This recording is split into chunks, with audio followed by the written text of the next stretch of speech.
Well, welcome to this program on Qatsyr-Harvest.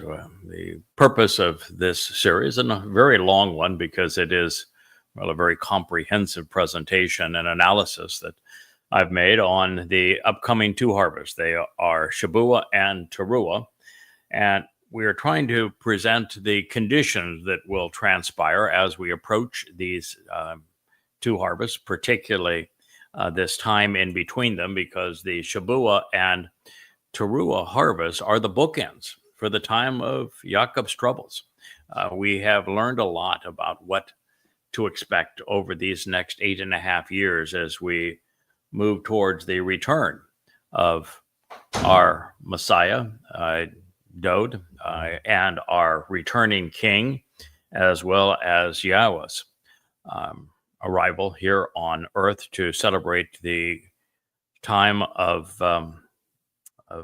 camping out together, of Sukkah, of the return to the conditions found in the garden. So it's going to be a very dark time, preceding a brilliant, happily ever after, that we are sharing all that can be known about this period. And so the series called Qatsyr-Harvest actually focuses initially on the first of these two events, which is Shabuah, followed by the Towrah Lakat. And the Towrah Lakat is a gleaning, which is a secondary harvest of olives representing Israelites, while Shabuah is comprised both of Israelites, Yehudim, and also of Goyim. Now, it's not independent Goyim acting like Goyim, but of Gentiles who have come to embrace Israel, who love Yehudim, who have come to know Yahweh, and have responded through his Torah to the terms and conditions of the covenant by accepting the invitations to be called out and meet. So it is a very integrated relationship with Israel. As we can see here, we have the great and powerful Wookiee trying to play his role and ushering in the harvest. And of course, I have two monitors off to my right, and both of those monitors feature the pictures that the camera is picking up, and therefore of the great and powerful Wook. All right, so as we rejoin, we are in the prophet Yoel.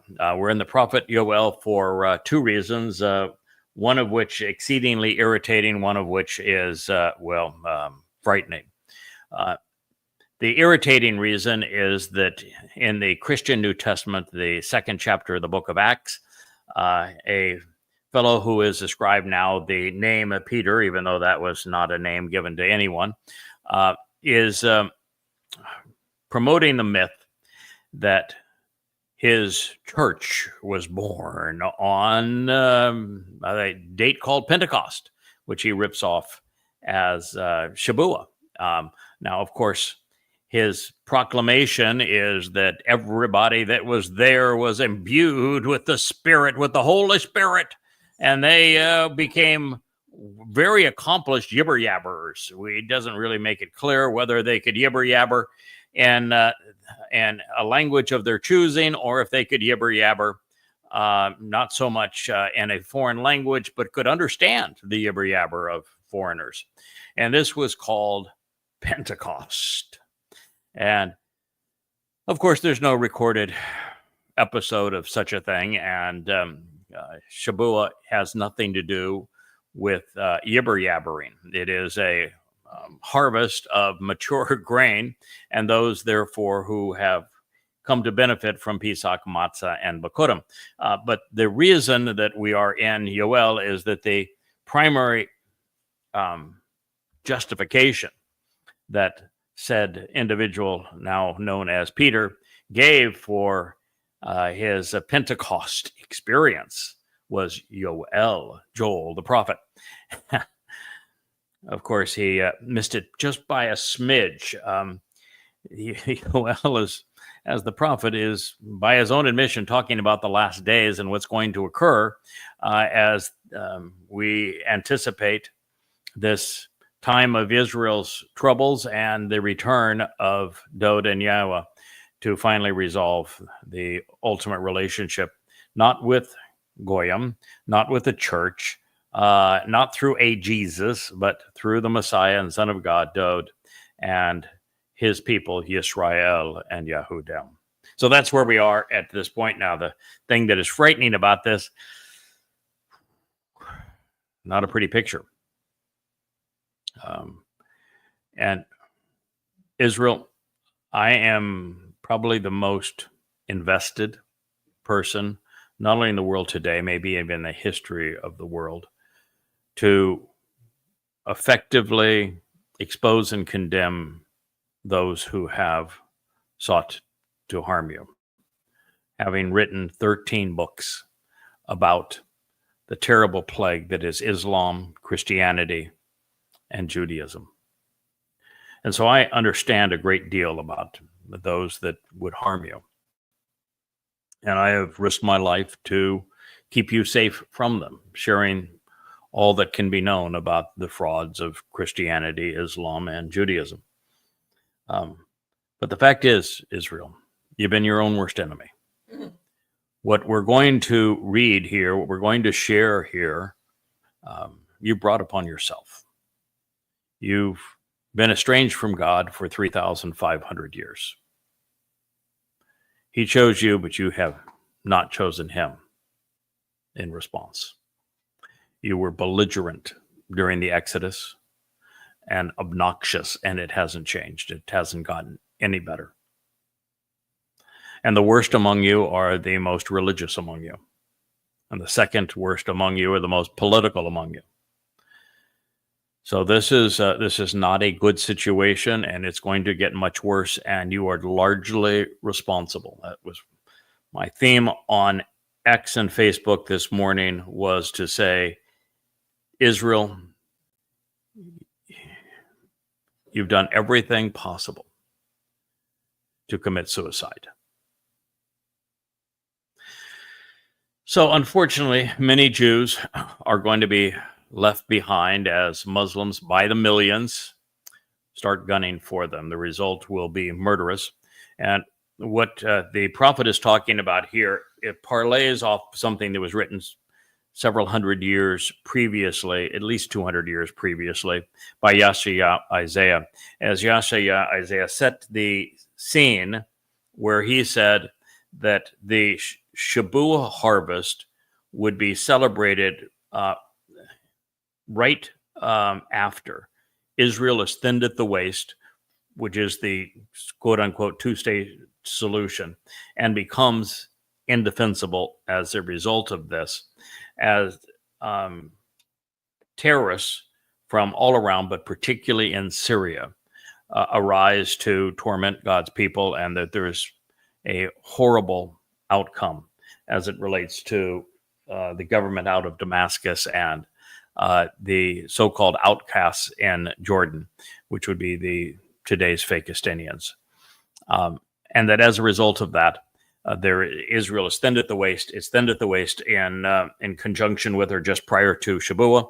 Shabuah is presented by Yahowah and by also Gabriel, Dod, and Daniel as 7 years. Of course, the harvest is named Shabuah, sevens, 7 years prior to the fulfillment of Towrah, Kippurim, and Sukkah, which transpire in 33 CE, 2033 CE, which is year 6,000 Yah.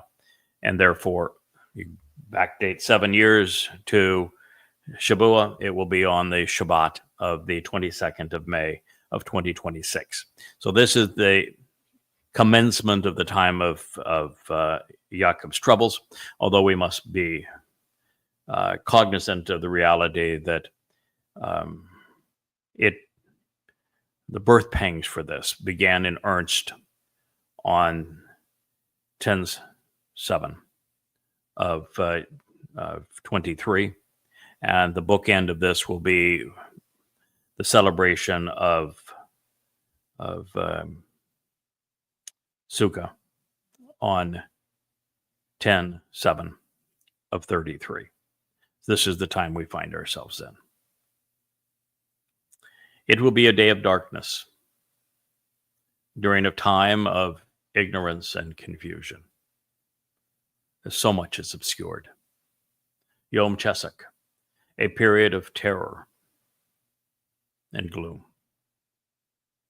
When there is a significant reduction of light, of a lack of enlightenment, a day of obscuring phenomenon, a time of smoke screens and clouds so thick they obscure the light, gloomy and miserable, similar to the swarthy blackness which is spread out upon the mountains, with an enormous number of dim-witted and unenlightened people, so numerous as to be uncountable, the likes of which has not existed previously, even to the dawn of time. After this, it will never occur again throughout the years, generation unto generation. Yoel, Yahweh's God, Joel, chapter 2, statement 2. All right, so God used a whole lot of words for they're going to be really stupid. That's basically what it is. He's saying that the Marxists, who are socialist progressives that are in Israel and rallying around the world against Israel, are ignorant. They're irrational. They're unenlightened. He's saying you're stupid. And he's saying that the Muslims who have leagued with them are equally dim-witted. God is not impressed with the preponderance of people on the planet today or with his own people today. There has been a dumbing down of humanity that is catastrophic. You spend any time in social media. I don't care if you are listening to experts speak on YouTube or you're looking at posts on X, even posts on X by POTUS, particularly by POTUS, the President of the United States, and of the anti-Semites as Marxists, led by Greta. And oh my God. And Muslims fanning the flames of anti-Semitism. It is the darkest, dim-wittedest, I'm sure that's not a word, but it seemed to work for the occasion, period, ever. And since the dawn of time, where humans gradually elevated themselves in terms of using their brains to imagine, learning to write, and to seek answers. This has been the last 50 years or so, in fact, 100 years, have been a death march off the cliff into the darkness of death. When I communicate on the social media platforms, the audience is incapable of thinking, of processing a intellectual discussion. Evidence and reason no longer matter. You see posts where it's obvious that the Muslims and the Marxists making these posts, or even the MAGAs, have flunked all forms of education. So this is a day of darkness that we're entering. We can see over here that we have Miss Leah, Mr. Wookie, and Rich all on the sofa. This is the right side of the cameras here. Camera right, or if you're looking at us to my left, Ocean is off to the other side. So that gives you a little feeling of the environment that we're in. And I think Leah and Wookie even have a microphone over there. So it is a day of darkness, of complete ignorance. People are universally confused, and This would include the political and the religious. I'm not sure there's much of a difference between the Marxists and the MAGA today, or the Muslims. It's all just viciousness, and everybody wants to demonize everyone else, as opposed to,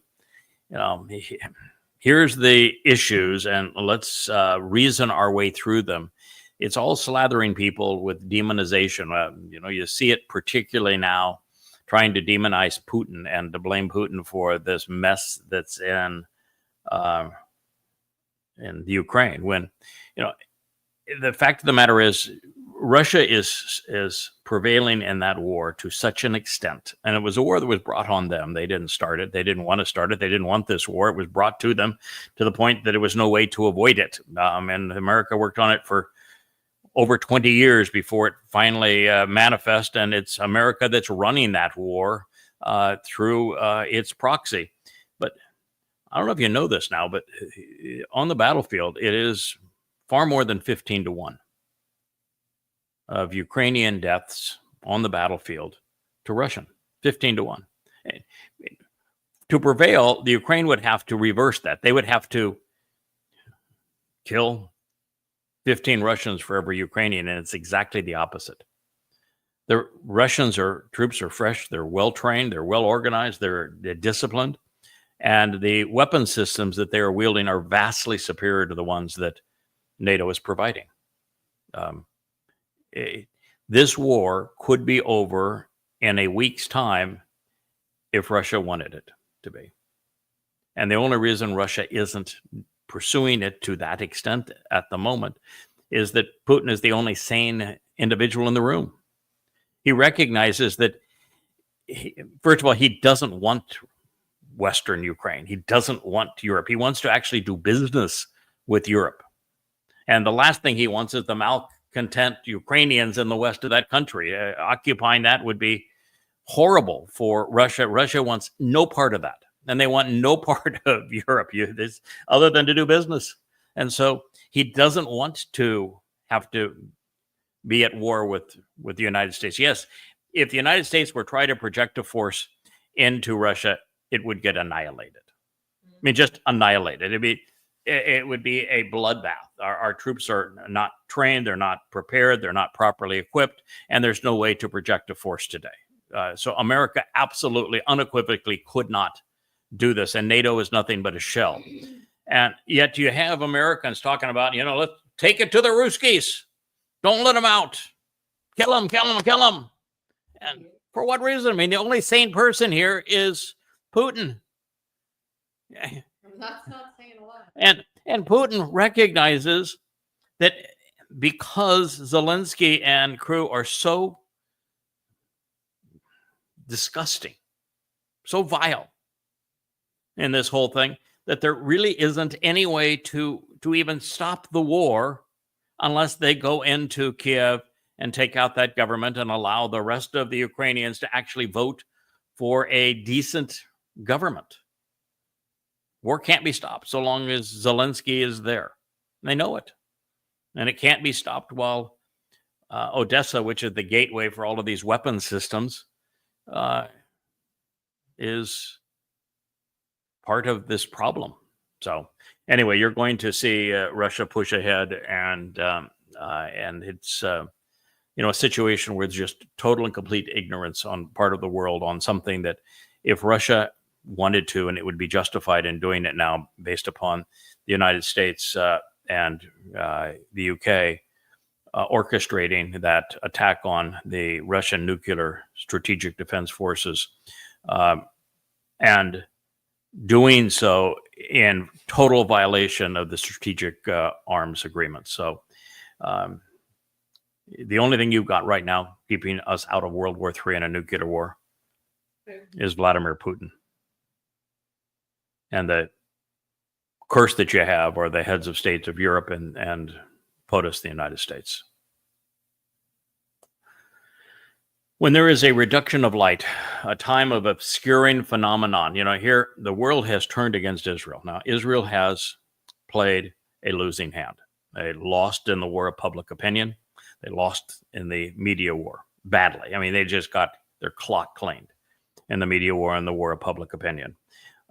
And the continued attacks of Gaza, well, everybody in Gaza is either complicit or participated one way or another.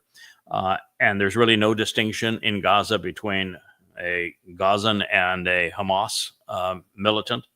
The fact of the matter is that continuing to bomb Gaza into oblivion has turned the world against Israel. It's become enormously suicidal. And it is insane, Israel, to continue the same strategy and expect a different result. You've buried yourself in Gaza, and there is no way to prevail. And now we have Trump saying, nope, going to end the war, going to end it now. He even went as far as to say that strategy that his numbskull negotiator that's owned by Qatar, Witkoff, proposed, which was hugely in Hamas's favor. He says that's not withstanding anymore. Hamas did not agree to that, and so we're just going to end the war. You lose. And oh, by the way, you can't defend yourself from Iran. I'm chit-chatting with him.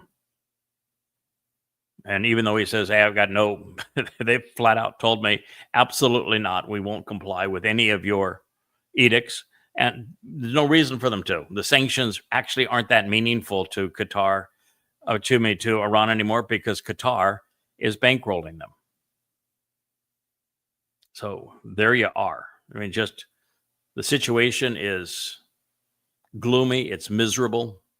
There is a swarthy blackness that has consumed the world. Swarthy blackness is actually from an interesting word, shakar, and it is very similar to Satan's name, Halal bin Shakar. So it just is fun to see it in this, as is Chosek, which was used earlier to speak of ignorance and confusion, because it is one of the creation account terms. And so it says that the earth has come full circle, that humans have devolved over time. Leah was right. Yes, Leah likes the whole idea of devolution. Yeah. And it's We don't evolve. yeah, mankind has devolved. Yeah, our genes are also devolving. Yeah. The man's capacity to think are devolving. I would suspect that my processor works at a very high speed. And I would suspect that if I were put into a discussion with Thomas Jefferson, who was a very enlightened man for his age, going back 250 years ago, that I'd have a tough time keeping up. I know a lot more than he does. I probably understand a lot more than he does because of the tools that are available to us and the time I've been able to invest in it. But I just think the processor of the brightest among us previously ran faster than they do today. So that's my take on it.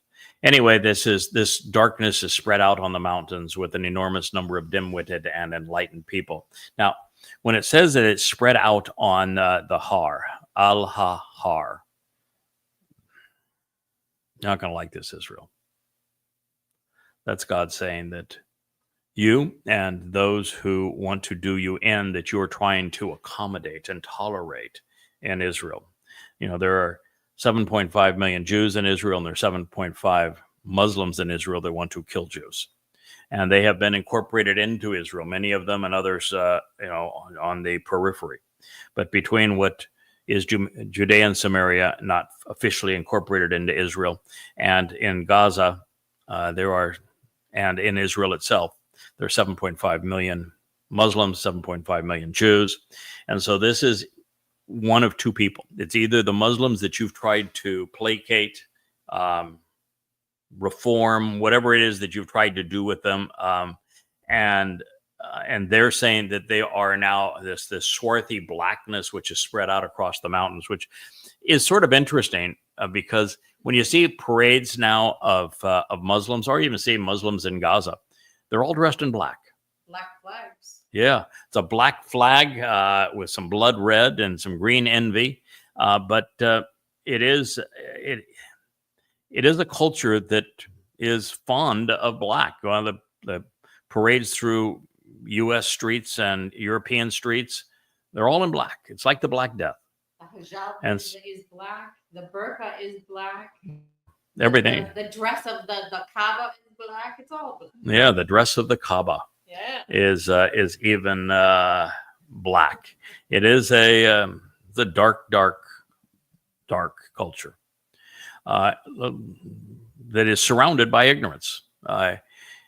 Islam is the dumbest religions of all religions. I'd say it's dumber by a long shot than Christianity and Mormonism or Scientology. It's the dumbest religion ever conceived by man, by one of the dumbest men to have ever lived, and easily the most incompetent and inarticulate wannabe gods of all time.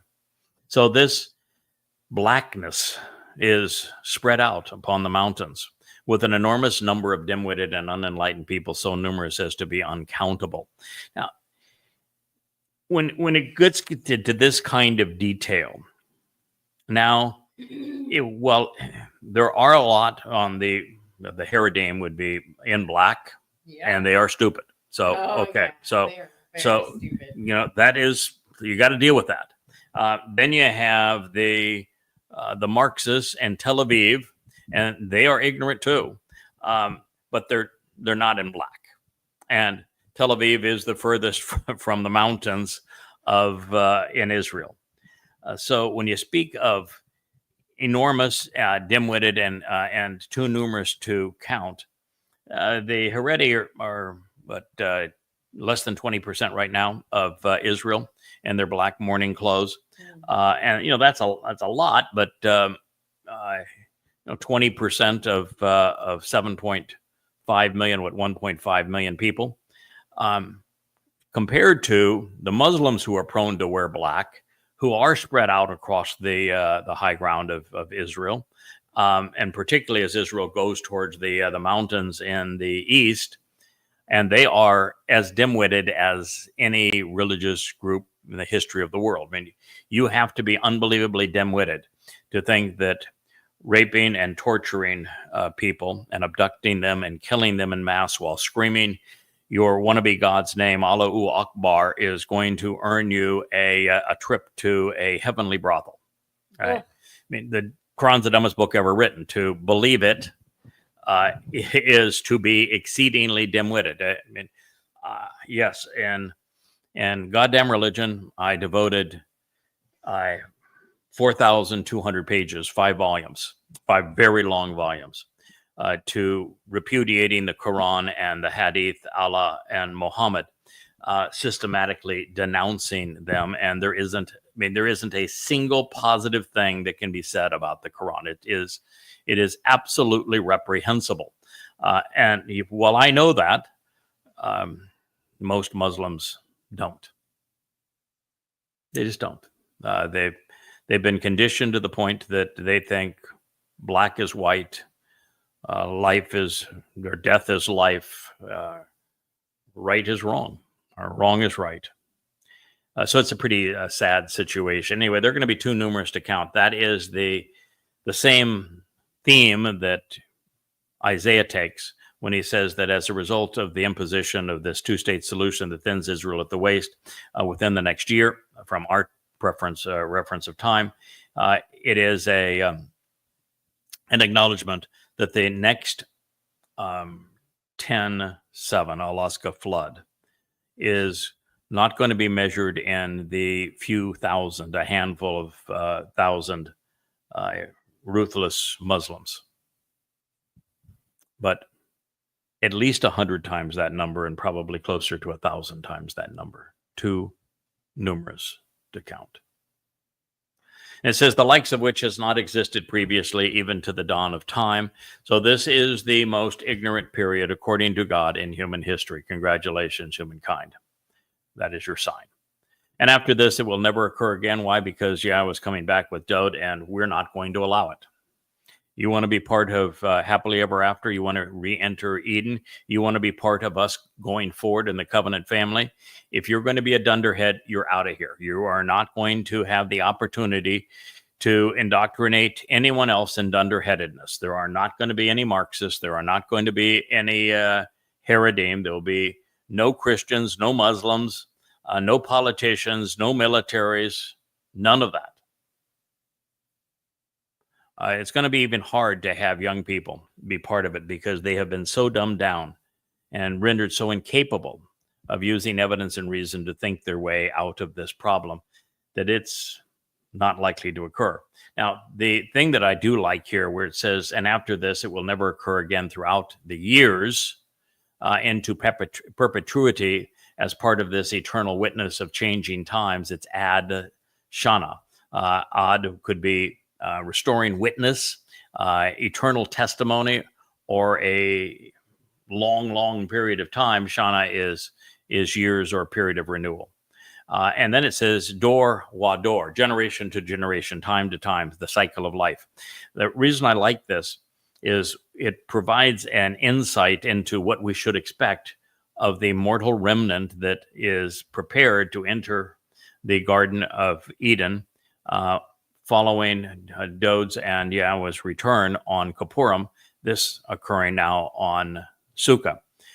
And that is to say that they will have children, and their children will have children, and that life will go on in a way that that the human race grows. So the beauty of this is for there to be a large family celebration of eternity with Yahowah.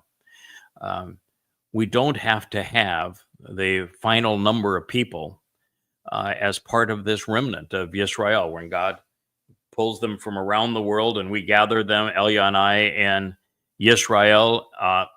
And there is the sacrifice of the red heifer, which Elia orchestrates and Yahowah participates.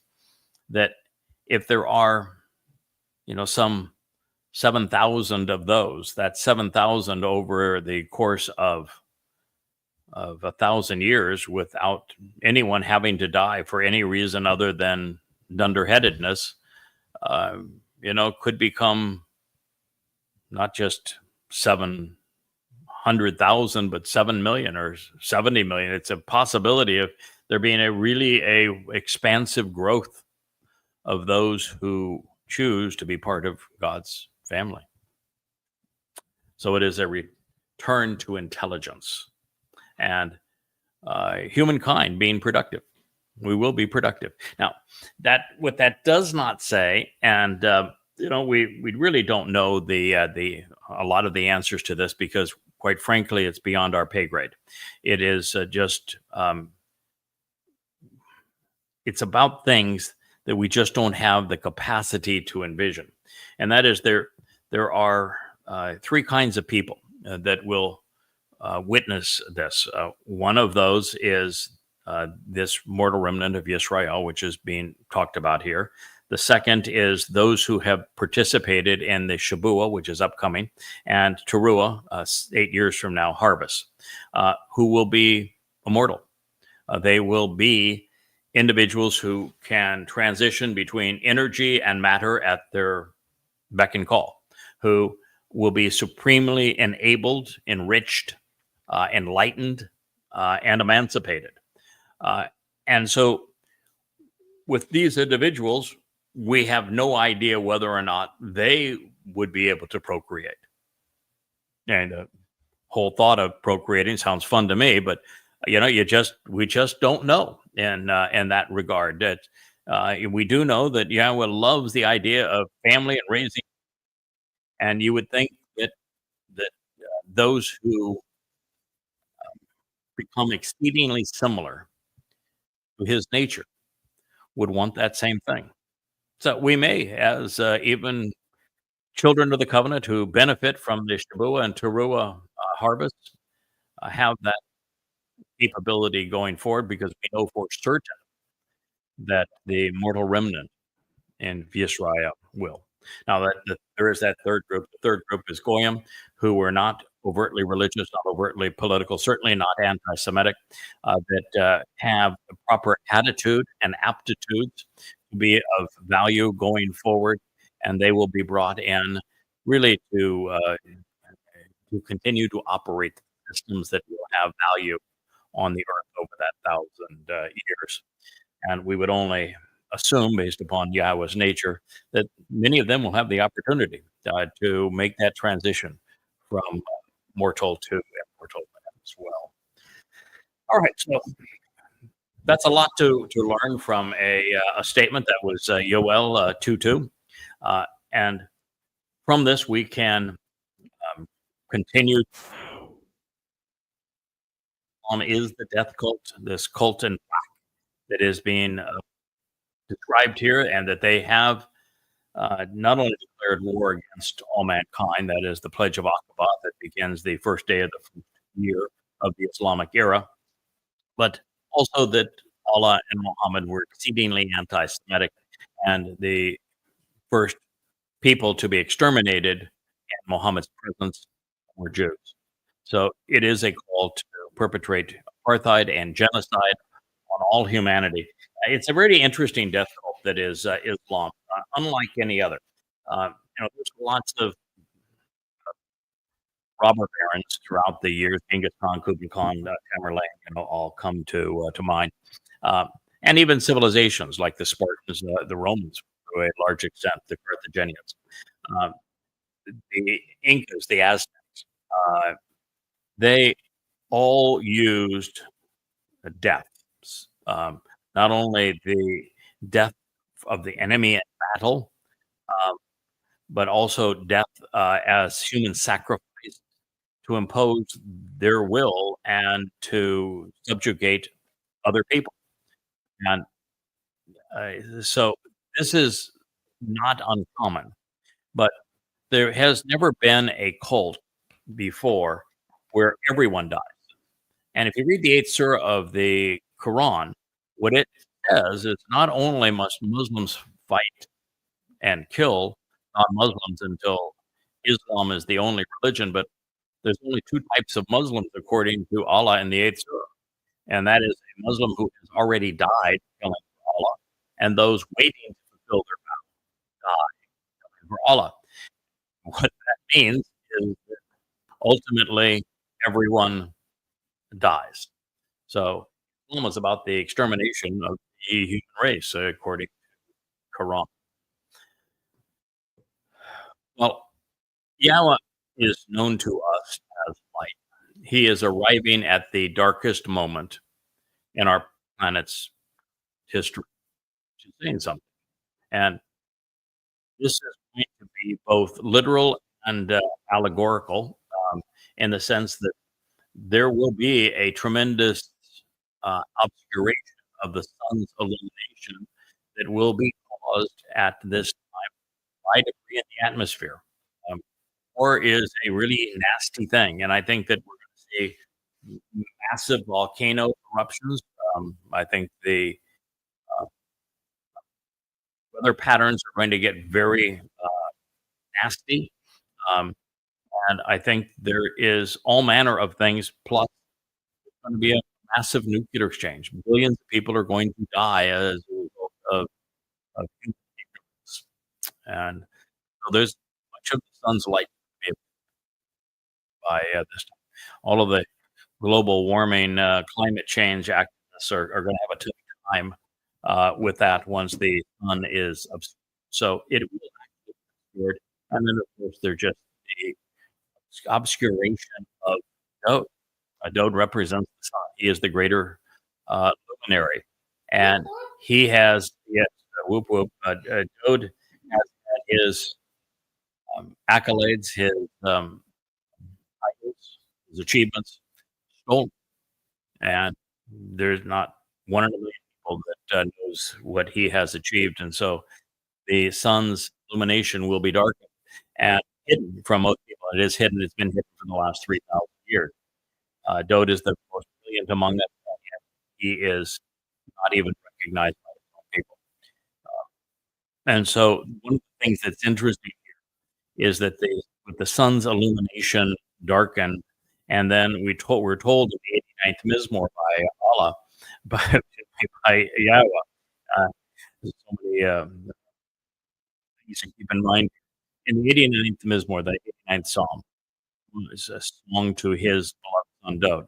He specifically says that when Dode he will be as brilliant as the sun. So this is a way of saying God's people and the religions have obscured the light of the greater luminary. So when he returns, that is what is restored. Dode's brilliant. All see as brilliant as the sun. This is both literal and allegorical in its depiction. So Yoel has deployed the full arsenal of words depicting a deprivation of light, and that is why I turn to the of people, which is to convey the cognitive dysfunction of this invading horde, which is dim-witted and unenlightened. In some cases, at least when associated with Yisrael, can mean family. On rare occasions, when depicting foes, as is the case here, is translated as militants or army. And in this situation, two things the prophet wants us to appreciate that are first, that there are more of them than can be counted, suggesting hundreds of thousands, even millions of belligerents, and they have arrived as a thick and menacing horde, as if sand going off the desert, a haboob of mujahideen. Often you get to use haboobs. Really wanted to be able to work that into the testimony. I have that we do have more audio and some video issues. It's frustrating. We've had them now in 5 or 6 programs here recently, so we are evolving somehow in all of this. And so I'm being encouraged to say, let's stop this here, and then we will pick this up and continue it in another program once we get this all resolved. Thank you for listening. I'm sorry for the technical work on the one, see if we can straighten this out. This has been an episode of the YAHOWAH blog, and I'm your host, Craig Winn.